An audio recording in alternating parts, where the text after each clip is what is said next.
मैं आपको एक बहुत ही मजेदार कहानी सुनाने जा रही हूँ। गोपाल भाड़ बहुत ही बुद्धिमान और मेहनती आदमी था। उसके बुद्धि और व्यवहार कुशलता के बहुत चर्चे थे। लोगों की हर समस्या का हल वह चुटकियों में कर देता था। इसलिए उसके पास लोग अपनी अपनी मुश्किलें लेकर आते ही रहते थे। किस्मत की बात है, उसके पड़ोस में एक निहायत अक्लमंद दंपति रहता था। पति पत्नी दोनों सपने देखने के शौकीन थे। अपने वर्तमान को बेहतर बनाने की अपेक्षा दोनों अपना अधिकतर समय भविष्य के सुनहरे सपने देखने में बिताते थे। एक दिन वो आदमी अपनी पत्नी से बोला कि वह एक गाय खरीदना चाहता है, जिससे कि उसके घर में दूध की नदियां बहे। फिर क्या था, दोनों ने एक गाय खरीदने की योजना बना डाली। देखते ही देखते उन लोग सपने में खो गए। बात करते करते उन्हें ख्याल आया कि अगर वे कुछ ज्यादा पैसा बचाना शुरू कर दिए तो जल्दी वे गाय के मालिक हो जाएंगे। पर सच तो यह था कि उसका जमा पूंजी इतनी कम थी कि निकट भविष्य में गाय खरीदना तो दूर, गाय का नाम भी नहीं ले सकते थे। पर सपने देखने के पैसे तो लगते नहीं, इसलिए पति पत्नी का गाय संवाद चलता ही रहा। वे एक सुंदर और दुधारू गाय खरीदेंगे, भले ही कुछ महंगी क्यों न हो। उन्हें लगता था कि पैसे की ज्यादा परवाह करने की कोई जरूरत नहीं है। उन्होंने सोच ही लिया कि गाय काले रंग की होगी और उसका नाम कमली होगी। हाँ, वो आदमी ने सोच लिया कि वह जल्दी से जल्दी कमली के लिए एक तबेला बनवाएगा। उसकी पत्नी भला क्यों पीछे रहती। उसने सोच लिया कि वह जल्दी ही दूध दूहने और संभालने के लिए कुछ मटके खरीदेगी। आखिर उसे भी तो कमली से प्यार हो ही जाएगा, यह तो सही बात है। यह सोचते हुए अगले दिन वह बाजार पहुंच गई और कुछ अच्छे अच्छे मटके की खोज में जुट गई। काफी समय की मेहनत के बाद और दुकानदार से खूब मोल भाव करके वह 5 बहुत सुंदर मटके खरीद लाई। शाम को बड़े गर्व के साथ उसने अपने पति को वे मटके दिखाए। पहले मटके में कमली से दूहा हुआ दूध, दूसरे में उससे बना हुआ मक्खन, तीसरे में छाछ और चौथे में मक्खन से बना हुआ घी रखने की बात तय हो गई। गाय एक और चीजें अनेक, ऐसा सोचकर आदमी की बाहें खिल उठी। वह खुशी से फूला नहीं समा रहा था। फिर दोनों ने फिर एक बार कमली कांड शुरू कर दिया। वे कमली की सेवा ऐसे करेंगे, वैसे करेंगे, आदि आदि। पत्नी बोली, मैं गाय को नित्य बढ़िया स्नान कराऊंगी और उसे खाने के लिए बढ़िया चारा दूंगी। जल्दी ही उसकी गाय दिन में 2 बार बहुत सारा दूध देना शुरू कर देगी। आदमी बोला कि मैं रोज उसके लिए अच्छी घास का इंतजाम करूंगा। फिर वे बचा हुआ दूध घी बेच दिया करेंगे और शीघ्र ही बहुत पैसे वाले बन जाएंगे। तभी आदमी ने 5वां मटका देखा। उसने अपनी पत्नी से पूछा कि ये 5वां मटका किसके लिए लाई हो, बताओ तो सही। पत्नी ने हिचकिचाते हुए जवाब दिया कि उस घड़े में थोड़ा सा दूध डालकर अपनी बहन के घर ले जाऊंगी। ऐसा सुनकर उसका पति क्रोधित हो उठा, क्योंकि उसे अपनी साली फूटी आंखें नहीं सुहाती थी।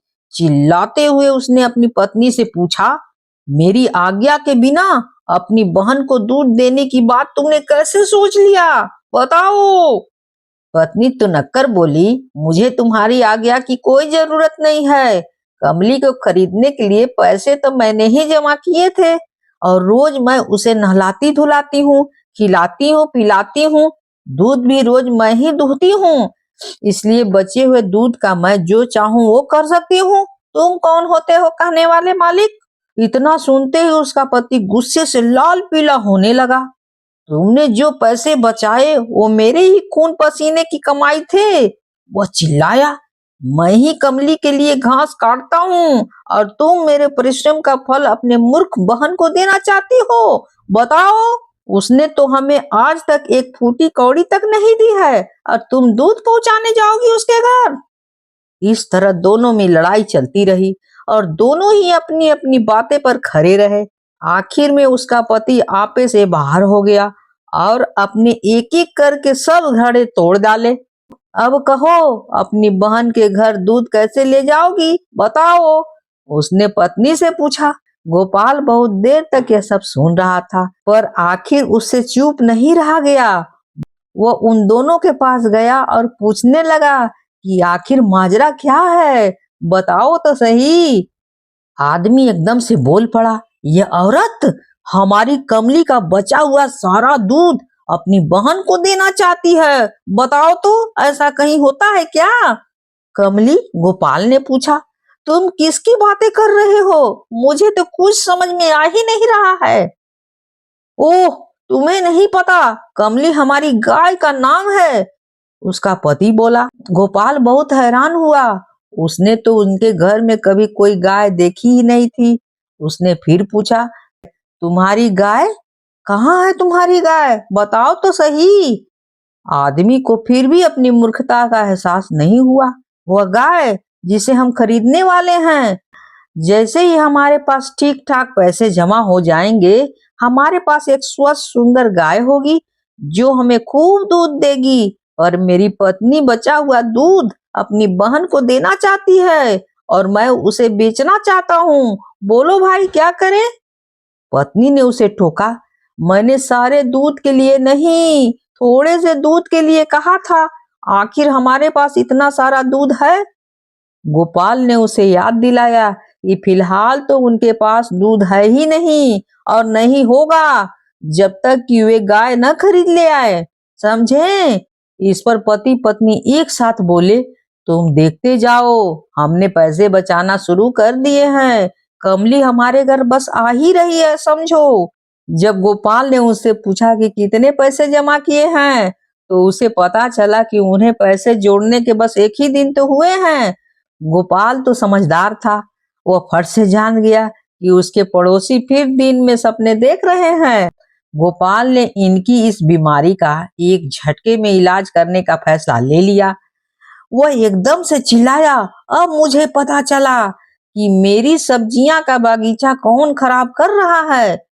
इतना कहकर उसने एक डंडा उस आदमी के सिर पर रसीद कर दिया। आदमी की इस अचानक प्रहार की उपेक्षा नहीं थी। उसने गोपाल से पूछा कि उसने डंडा क्यों मारा है, बताओ। गोपाल ने कहा, तुम्हारी गाय ने मेरे खेत में सब फलियां और खीरे खा लिए हैं। और एक बार फिर गोपाल ने घुमाकर एक डंडा और उसके सिर पर दे मारा। आदमी जानता था कि गोपाल के पास कोई खेत नहीं है। कैसी फलियां, कौन सी खीरे, तुम किस खेत के बारे में बात कर रहे हो गोपाल, बताओ जल्दी। वह खेत जो मैं बनाने वाला हूँ, गोपाल बोला। सोचता हूँ घर के पास वाली खाली जमीन में फलियां और खीरे लगाऊं। उस आदमी की पत्नी यह सब देख रही थी। एकाएक उसे गोपाल की बात समझ में आ गई और वह अपनी मूर्खता पर जोर से हंस पड़ी। धीरे धीरे बात उसके पति के दिमाग में भी आ गई। दोनों ने कसम खाई कि वे फिर कभी दिन में सपने नहीं देखा करेंगे। गोपाल ने उन्हें उनके इस संकल्प पर बधाई दी और आशा जताई कि इस वादे को कभी नहीं भूलेंगे। पर गोपाल को चिंता करने की कोई जरूरत नहीं थी। उस आदमी के सिर पर पड़े दो डंडे अपना निशान छोड़ गए थे, जो उसे और उसकी पत्नी को उसकी सुंदर कमली के बारे में लंबे समय तक याद दिलाने के लिए बहुत काफी थे। अगर कहानी अच्छी लगी हो तो please like share and subscribe तो जरूर कर दीजिएगा। कहानी होती है समाप्त।